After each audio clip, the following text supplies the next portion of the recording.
반갑습니다. 우리 생명의 삶 제자 훈련 이제 10과 하나님에 대해서 함께 나누도록 하겠습니다. 10과는 하나님에 대해서 성경의 명제, 하나님에 대한 설명이 성경에 무궁무진하고 많이 있습니다. 그러나 대표적인 세 가지, 우리 사랑이란 무엇인가 해서 love is 해가지고 쭉 이렇게 시적으로 표현하는 게 많이 있지 않습니까? 그것처럼 성경에서 God is, 하나님은 누구신가? 명제적으로 대표적으로 설명되어 있는 세 구절의 말씀을 가지고 하나님에 대해서 가장 중요한 부분들을 또 나누도록 하겠습니다. 먼저는 요한복음 4장 24절에 예수님께서 하신 말씀이죠. 하나님은 영이시다. 그러므로 하나님께 예배를 드리는 사람은 영과 진리로 예배를 드려야 한다. 이 말씀 누가 하신 말씀이라고 예수님께서 누구에게 했냐면 사마리아 수가성에 살던 여인에게 여인과 그 대화 중에 하신 말씀입니다. 하나님은 영이시다. God is Spirit. 하나님에 대한 첫 번째 정의인데요. 분명한 명제로 예수님께서 하나님에 대해 말씀하셨습니다. 이 그 우물가에서 이 여인과의 대화에서 이 여인이 무슨 여인이라고요? 사마리아 여인이라고 했습니다. 이스라엘은 북쪽과 남쪽으로 나뉘어져서 서로 자기네가 정통이라고 주장했죠.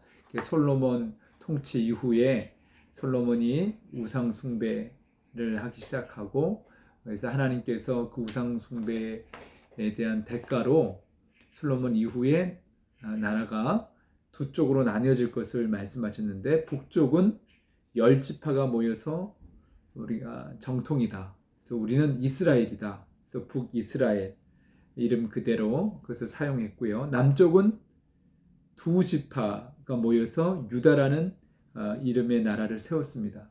근데 북쪽 이스라엘은 아시리아에 의해서, 아수르에 의해서 나라가 멸망을 당합니다.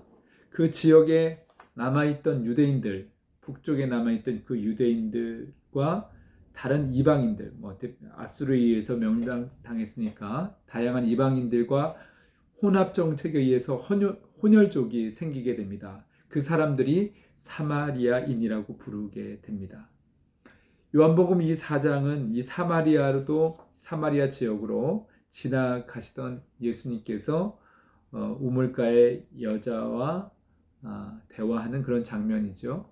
우리가 이전에 그 성경 지리에 대해서 잠깐 나누었을 때, 그때 이 중부 지역, 이스라엘 지도 전체의 중부 지역에 해당하는 이 사마리아 지역을 아마 기억하실 겁니다. 이 여인이 바로 예수님을 그리스도로 그렇게 믿게 됩니다. 깨닫게 됩니다. 구원자인 메시아를 만난 거죠. 그랬을 때 이 여인의 질문은 뭐였냐면, 우리가 그리스도가 오시면, 메시아가 오시면 어디서 예배를 드려야 됩니까? 그렇게 질문을 하게 됩니다. 그때 예수님의 대답은 어디서 예배를 드리는가는 중요하지 않다. 그렇게 말씀하셨어요. 어떻게 드리느냐가 중요한 거죠. 하나님은 영이시다. 이 말씀을 하시는 예수님의 그 의미가 뭘까요? 어떤 사람들은 하나님이 보이지 않아서 믿지 못하겠다 하는 분들이 전도를 하다 보면은 반드시 있습니다. 그런데 어떻게 보면 이 말은 참 답답한 어리석은 대답입니다. 언제부터 우리는 보이는 것만 믿으면서 살았습니까? 보이지 않는데 존재하는 것들이 수도 없이 많습니다. 제 이 방에도 무선이 있습니다. 무선 전기 신호들이 눈에 보이지는 않지만 계속 존재하고, 또 그 강도에 따라서 이 녹화하거나 데이터를 전송하거나 이런 것들이 다르거든요. 눈에 보이지는 않지만 존재하는 것들이 정말 많이 있습니다. 보이지 않아서 믿지 못하겠다는 것은 그래서 정말 어리석은 그런 말이죠.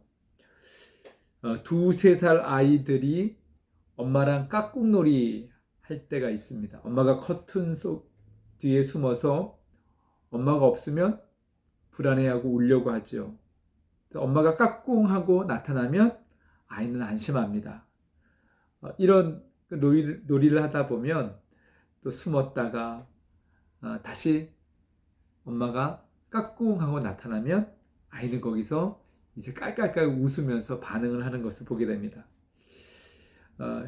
근데 이제 아이가 크면은 엄마가 안 보여도 엄마 목소리만 들어도 불안해하지 않습니다. 내 눈에는 보이지 않지만 엄마는 계시는구나.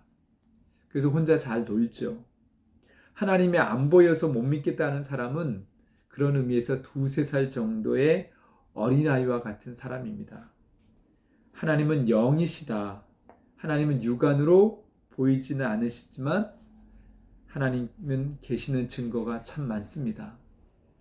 중요한 것은 하나님은 눈에 보이지 않으시기 때문에 건성으로 그러면 예배 드려도 될까요? 하나님은 우리의 외적인 이 예배의 모습, 그게 아주 중요하지 않은 건 아닙니다. 중요합니다. 외적으로 우리가 사람은 눈에 보이는 것에 의해서 모든 것들이 좌우되는 부분들이 있기 때문에 우리가 눈에 보이는 예배 중요합니다. 그러나 더 중요한 것은 눈에 보이지 않는 것이죠.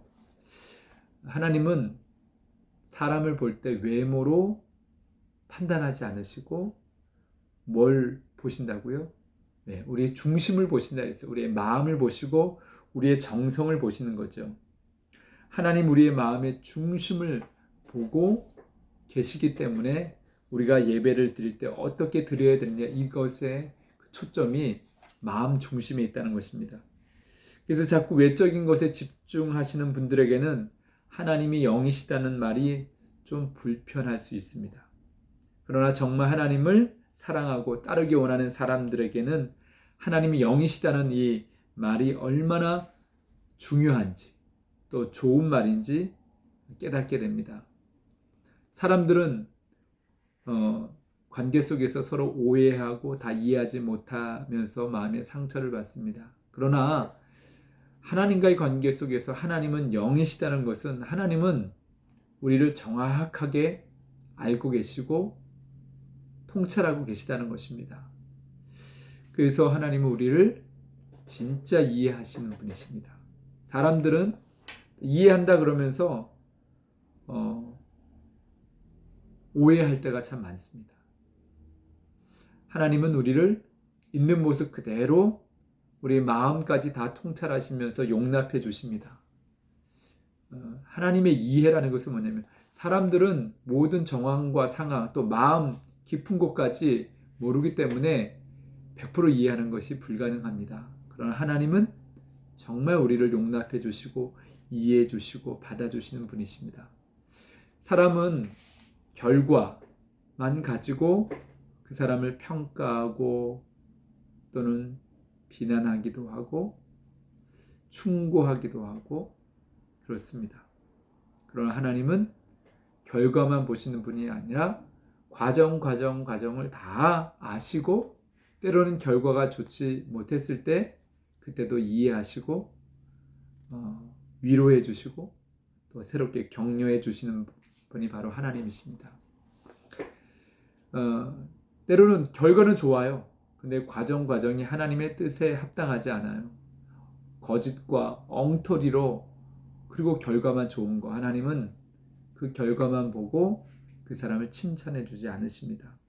하나님은 영이시기 때문에 우리의 외모보다는 중심을 보시고 판단하신다는 것 기억했으면 좋겠습니다. 그래서 하나님은 영이시다는 것을 아셨다면 주일에 오실 때 깨끗한 옷, 멋진 옷 입고 오는 것도 중요합니다. 화장을 잘하고 오는 것도 중요합니다. 그러나 더 중요한 것은 마음에 있는 하나님 보시기에 합당하지 않은 것들, 분노, 노여움, 용서하지 않는 마음, 교만한 마음, 이런 것들을 다 해결하고 오는 것이 중요합니다.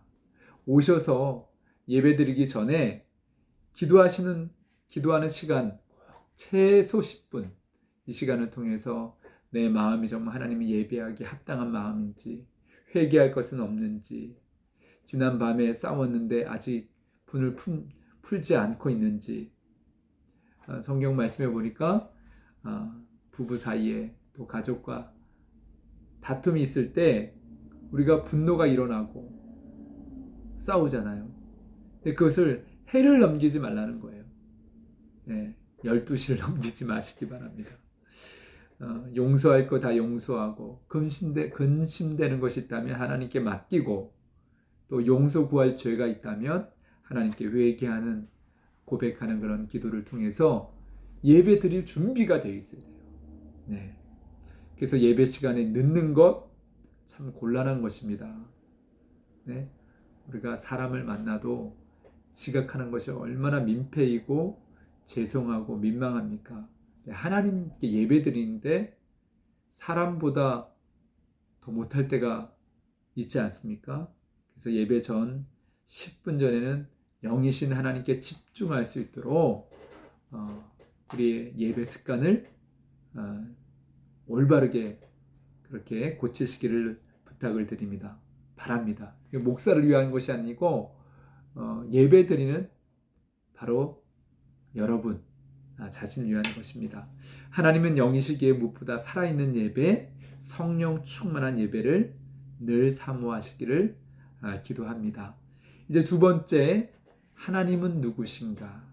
분명 하나님에 대해서 똑부러지게 명제적인 그런 설명, 요한일서 1장 5절 말씀입니다. 우리가 그리스도에게서 들어서 여러분에게 전하는 소식은 이것이니 곧 하나님은 빛이시요 하나님 안에는 어둠이 조금도 없다는 것입니다. God is the light. 하나님은 빛이시다. 이것을 아는 것이 참 중요합니다.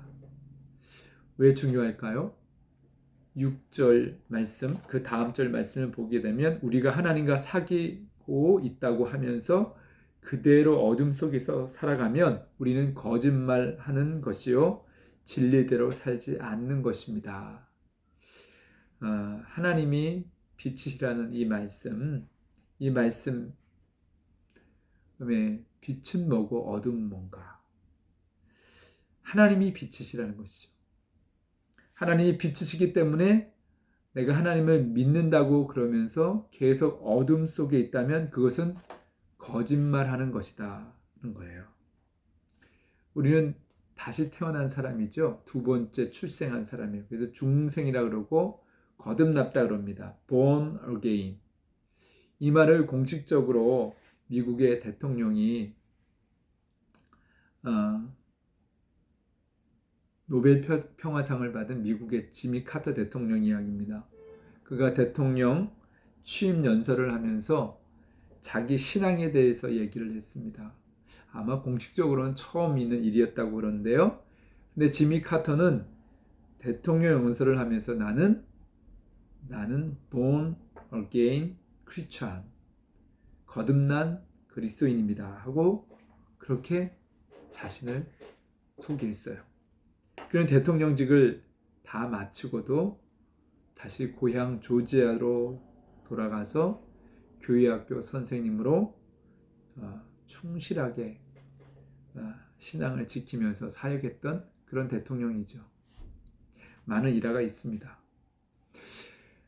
우리가 하나님을 빛이라고 했을 때 하나님의 자녀된 우리를 바울은 뭐라고 불렀죠? 빛의 자녀들이라고 했습니다. 이 말은 빛 대신 하나님을 믿을 때 이전에 어둠에 갇혀 살던, 영적인 어둠에 갇혔던 우리가 이제는 빛된 삶을 살게 되어 있다는 것입니다. 하나님은 빛이시기 때문에 정말 우리가 하나님을 우리 마음에 모셔드리면, 예수님을 영접하면 어둠 가운데 그냥 머물러 있을 수가 없습니다. 빛과 어둠은 물과 기름처럼 섞일 수 없는 것입니다. 우리가 옛날의 습관 때문에 어둠에 머물러 있을지 모르지만 이제는 그것이 불편한 것이 당연해야 됩니다. 처음부터 완벽할 수는 없지만 어둠에서 빛으로 한꺼번에 싹 그렇게 바뀔 수는 없습니다.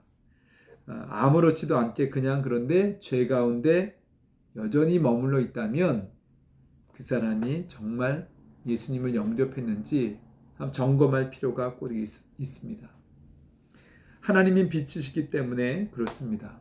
그래서 어떤 사람이 예수 믿는다고 하면서 한 달이 가고 1년이 가고 10년이 가도 여전히 예수 믿지 않았던, 교회 다니지 않았던 그런 생활 방식에 아무런 변화가 없다. 정말 그런 사람이 구원받은 사람일까요? 그렇지 않다는 것입니다. 정말 하나님을 믿는다면 절대 그럴 수가 없습니다. 하나님은 빛이시기 때문에 우리가 하나님을 영접하면 빛된 삶을 살게 되어 있습니다. 지난번 우리가 구원에 대해서 이야기할 때 하나님께서 우리의 마음에 소원을 두고 그 소원을 이룰 능력을 우리에게 허락해 주신다고 함께 말씀을 나누었습니다. 그래서 날마다 그 구원을 이루어 가라. 빌립보서 2장에 있는 말씀이었죠. 이 구원이 바로 처음에 예수님을 영접했을 때 우리를 의롭게 해주신 칭의 구원이라면 그 다음부터는 이루어가는 구원이 시작된 거죠. 받는 구원. 받는 구원. 네, 지금 이루어져 가는 구원, 성화 구원을 의미합니다. 하나님은 빛이시고 의로우신 분이시기 때문에 하나님을 우리의 마음에 모시고 살면 의롭게 살고 싶은 거룩한 욕망이 생깁니다. 불의한 삶이 싫어지는 거죠. 부끄러운 거죠. 그런 불의한 삶을 청산하고 싶은 것이 당연한 빛된 자녀들의 욕구입니다. 오히려 의로운 삶을 살고 싶은 이 욕구로 인해서 기쁨이 생기고 그런 삶의 열매를 인해서 보람을 느끼게 됩니다. 그래서 점점 우리가 의로운 사람으로 예수님을 닮은 사람으로 변화되어져 가는 것입니다. 어떤 분은 이렇게 이야기합니다. 내가 술과 담배 끊으면 예수 믿겠다고, 교회 나가겠다고. 또 미웠던 사람이 내가 용서가 되면 그러면 예수님 믿고 교회 나가겠다고 이렇게 말하는 사람들이 있습니다. 맞는 말 같은데 틀리죠. 이렇게 말하는 분들 올바른 삶을 살고 싶은데 안 되니까 그러니까 더욱 예수님이 필요한 것입니다. 내 삶이 변화되어야지 내가 예수님 믿겠다. 그럴 수가 없습니다. 예수님을 믿어야 변화될 수 있는 것입니다. 예수님이 빛이시기 때문에 예수님을 내 마음속에 모셔야 예수님이 내 마음속에 오셔서 어둠을 몰아내시고 나로 하여금 빛된 삶을 살 수 있도록 역사하시는 것입니다. 그래서 제일 먼저 우리 신앙생활의 첫 단추를 끼는 게 뭐냐면 예수님을 주님으로 영접하는 것입니다. 우리 마음이 원래 어둡기 때문에 원래 어둡습니다. 영적으로 영이 죽었기 때문에 내가 밝게 한다고 밝아지는 것이 아닙니다. 인위적인 방법으로 내 마음을 밝게 한다고 밝아질 수가 없습니다. 그것은 임시 방편적인 것이죠. 근본적으로 내 존재가 밝아지는 것은 예수님을 영접해야 됩니다. 빛이신 예수님이 오셔야 우리 속에 있는 어둠을 몰아내시고 그래서 우리가 밝아지는 것. 이것은 불변하는 진리입니다. 그래서 예수님 영접하고 나면은 그 다음부터는 불가항력적으로 나도 모르는 사이에 하나님께서 역사하십니다. 그 불가항력적인 능력이 나도 모르는 사이에 점점 내 삶을 변화시켜 가는 것입니다. 사람마다 정도의 차이는 있습니다. 획기적으로 한순간에 변화되는 아주 극히 드문 그런 그리스도인도 있고요. 대부분은 순차적으로 변화되어져 갑니다. 그렇기 때문에 내가 예수님을 영접했다고 하면서도 3년이 가고 10년이 가도 하나도 변화되지 않으면 그런 사람 그 사람의 신앙을 심각하게 점검해 보아야 됩니다. 내가 과연 예수님을 영접한 그래서 born again Christian 거듭난 새 생명을 소유한 그리스도인인가를 정말 심각하게 물어봐야 됩니다. 그래서 우리 빛나는 이슬 교회는 모든 성도들이 이 생명의 삶 제자훈련 공부를 꼭 하도록 권면합니다. 그래야 또 직분을 받게 되고요. 왜냐하면 성도님들을 무시해서가 아니라 혹시나 한 분이라도 예수님을 믿는다고 교회는 나오는데 정말 예수님을 영접해 본 영적인 사건이 없어요. 예수 믿고 사는 것이 뭔지도 잘 몰라요. 교회는 나오는데 교회 나와서 예배 자리는 있고 예배 드렸다고 하고 또 식사도 하고 교제는 하는데 잘 대화를 해보고 그 삶을 보면 예수님을 정말 영접했는지 의심이 들 때가 있습니다. 그러면 정말 큰 문제입니다. 그래서 이 생명의 삶 제자훈련을 통해서도 그렇고 우리 예수 영접 모임이라는 게 있는데 예수 영접을 확실하게 확인시켜 드리는 것입니다. 이제 새 가족들 오죠. 신앙생활 오래 했다 그래도 좀 교제하다 보면 정말 예수님 영접했는지를 인격적으로 영접했는지 그래서 거듭난지를 꼭 확인시켜 드려야 됩니다. 이제 세 번째 요한일서 4장 8절 말씀. 사랑하는 여러분 서로 사랑합시다. 사랑은 하나님께로부터 오는 것입니다. 사랑하는 사람은 다 하나님께서 났고 하나님을 압니다. 사랑하지 않는 사람은 하나님을 알지 못합니다. 하나님은 사랑이시기 때문입니다. 여기서 하나님은 누구시냐고요? God is love. 하나님은 사랑이시다는 거죠. 하나님은 무엇일까? 하나님은 영이시고 하나님은 빛이시고 하나님은 사랑이십니다. 이 요한일서 말씀의 문맥을 고려하지 않고 성경을 읽으면 좀 이해가 잘 안 됩니다. 그러면 사랑하지 않으면 하나님 안 믿고 있는 거네. 이거를 좀 필요 충분 조건이라고 우리가 이렇게 이해하게 되는데요. 하나님을 믿는다 그러면서 사랑하지 않으면 정말 하나님을 믿는 사람이냐? 이거를 확인해 보라는 것입니다. 구원은 그렇게 사랑해야 구원받는 것이 아니라 구원받았으니까 사랑하는 삶을 살게 됐다는 것입니다. 이게 오해하면 안 됩니다. 사랑이 없던 우리에게 그래서 사랑이신 하나님, 사랑이신 예수님을 영접했어요. 그래서 구원받았어요. 그러면 그의 삶이 사랑의 삶으로 변화되어 가는 것이 당연하다는 것입니다. 이해가 되셨는지 모르겠네요. 하나님이 사랑이다 그랬는데 하나님은 사랑이시기 때문에 정말 하나님이 우리 마음 가운데 계시면 우리가 사랑하지 않을 수가 없다는 것입니다.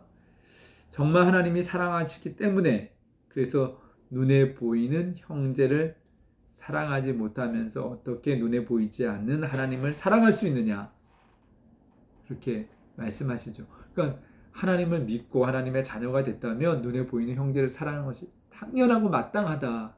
그것을 사도 요한이 말씀해 주고 있는 것입니다. 그 다음 7절부터 읽으면 더 잘 우리가 이해할 수 있는데요. 사랑하는 자들아 우리가 서로 사랑하자. 사랑은 하나님께 속한 것이니 사랑하는 자마다 하나님께로 나서 하나님을 알고 사랑하지 아니하는 자는 하나님을 알지 못하나니 이는 하나님은 사랑이십니다. 하나님은 사랑이십니다. 요한이 지금 말하는 것은 하나님이 내 안에 계시냐 안 계시냐 하는 것은 하나님이 사랑이시기 때문에 내 안에 사랑의 증표가 있느냐 없느냐 이걸 보고 알 수 있다는 것입니다. 하나님은 사랑이시기 때문에 그런 분을 우리 마음에 모시고 살면 우리가 사랑하지 않을 수 없다는 것이죠. 이런 변화가 하루아침에 눈에 띄게 나타나는 분들도 있고 더디게 나타나는 분들도 있습니다. 중요한 것은 사랑이신 하나님을 믿으면 사랑의 삶에 대한 변화가 있다는 것입니다. 변화는 반드시 내가 원하는 때에 내가 원하는 방식으로 변화되지 않습니다. 그래서 참 신앙생활이 그래서 어렵다 이렇게 생각하는 분들도 있습니다. 변화란 sometime 때때로 가끔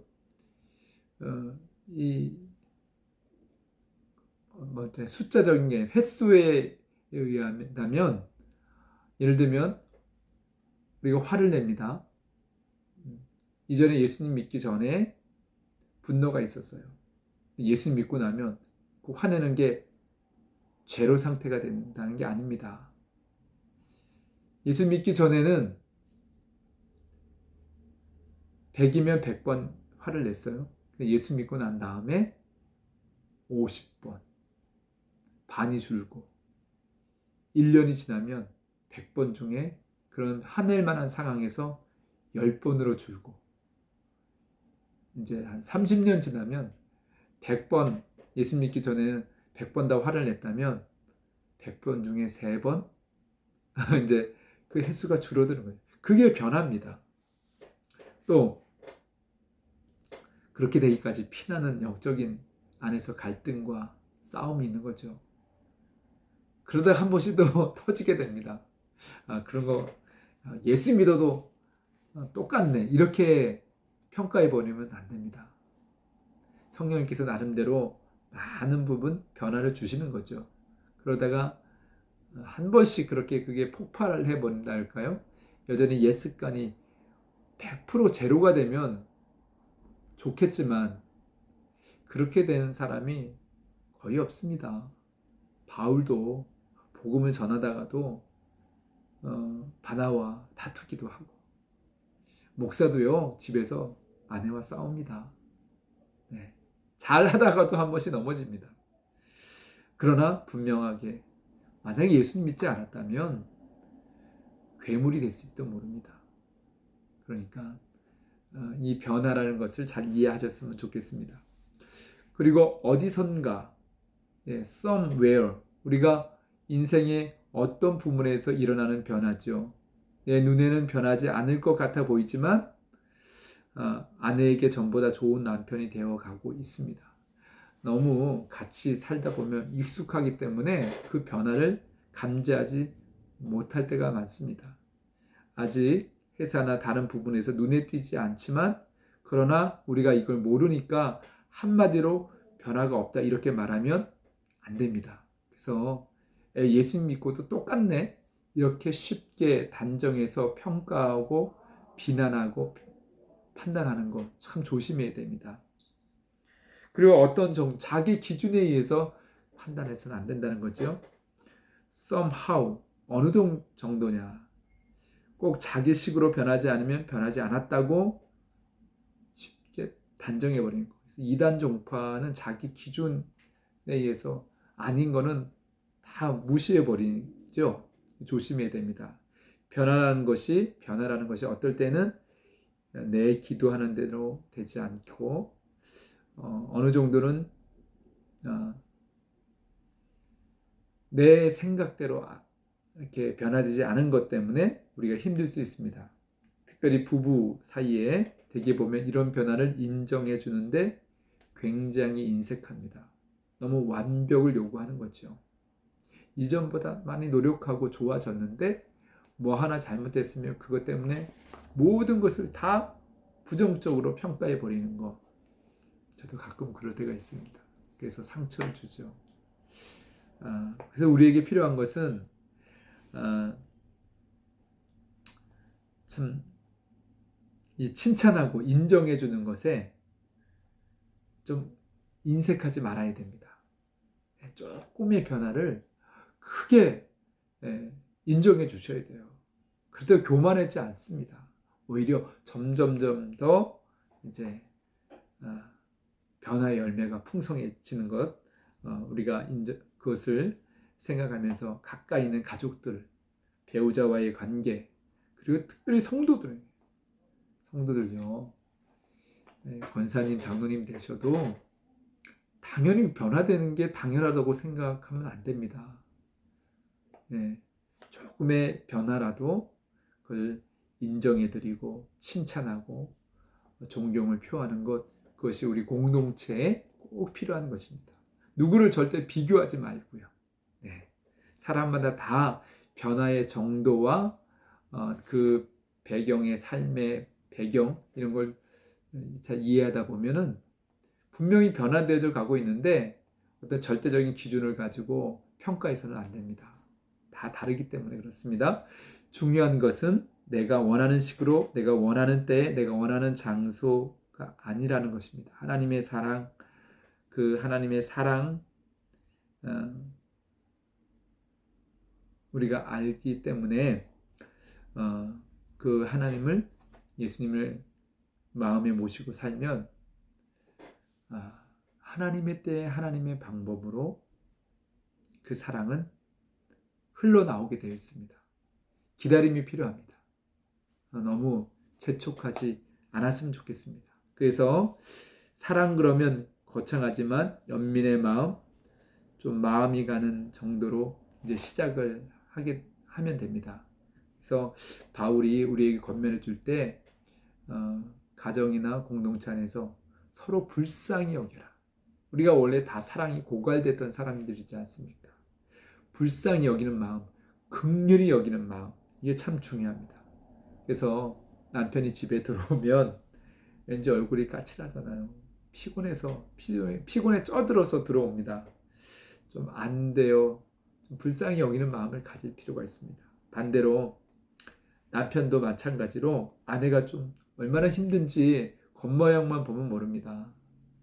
집안일 하고 자녀들 뒤치다거리 하고 또 그 마음을 볼 수 있는 눈이 열려야 되죠. 그게 진짜 사랑입니다. 옛날에는 아내 보면서 짜증이나 내고 내가 힘드니까 너는 편하게 집에서 뭐 했냐 이렇게 짜증 내죠. 참 잘 모르는 거예요, 서로. 다들 인생은 각자의 삶이 힘듭니다. 그래서 어떻게 해야 돼요? 불쌍히 여기는 마음. 그게 사랑의 삶의 변화의 시작입니다. 이 주기도본 예수님께서 가르쳐준 기도 중에 이런 대목이 있죠. 우리가 죄를 사하여 준 것 같이 우리 죄를 사하여 주옵소서. 어떤 조건을 가지고 용서를 해달라고 구하라는 그런 의미가 아닙니다. 내가 먼저 용서함을 받았기 때문에 다른 사람을 용서해 주지 않을 수가 없다는 말씀이죠. 우리가 용서 먼저 받지 않았습니까? 무한한 용서를 받았습니다. 엄청난 용서를 받았습니다. 그렇기 때문에 용서할 때 다른 사람을 용서하는 것이 마땅한 것을 예수님께서 말씀하신 것이죠. 그래서 어떤 사람이 정말 다른 사람을 용서하지 않는다는 것, 어떤 뜻이냐면 내가 받은 용서, 하나님으로부터 받은 용서의 그 체험의 의미를 잘 모르고 있고 그 용서받음에 대한 감격과 그 은혜를 잘 모르고 있다고 해도 과언이 아닙니다.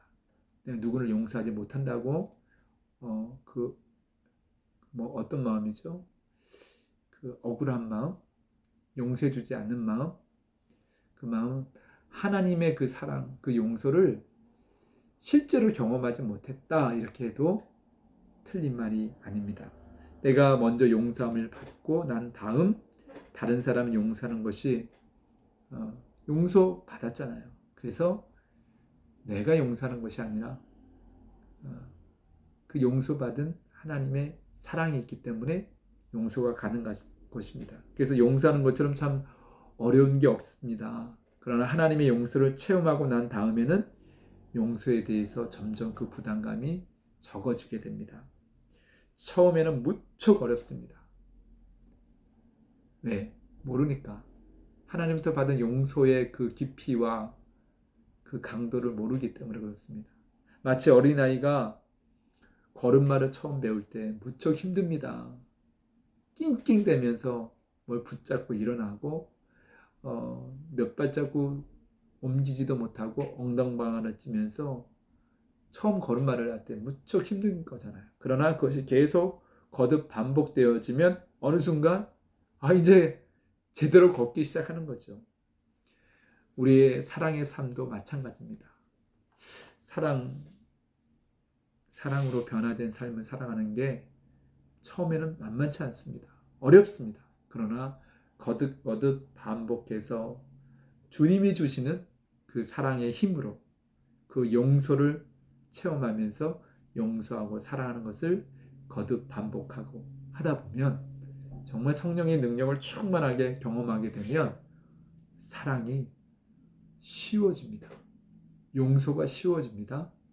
그리고 정말 크고 놀라운 삶의 변화로 인해서 자기 스스로가 내가 이렇게 변했나 감사하게 되고 감동을 계속 경험하게 되고 주변에 사랑을 흘러보내고 또 그렇게 아름다운 열매를 맺을 줄로 믿습니다. 네, 10가 이제 마쳤습니다. 죄송해요. 제가 토요일까지 올려드려야 되는데 핑계인 거지만 주일 지나고 월요일에 이렇게 녹화를 해서 올려드립니다.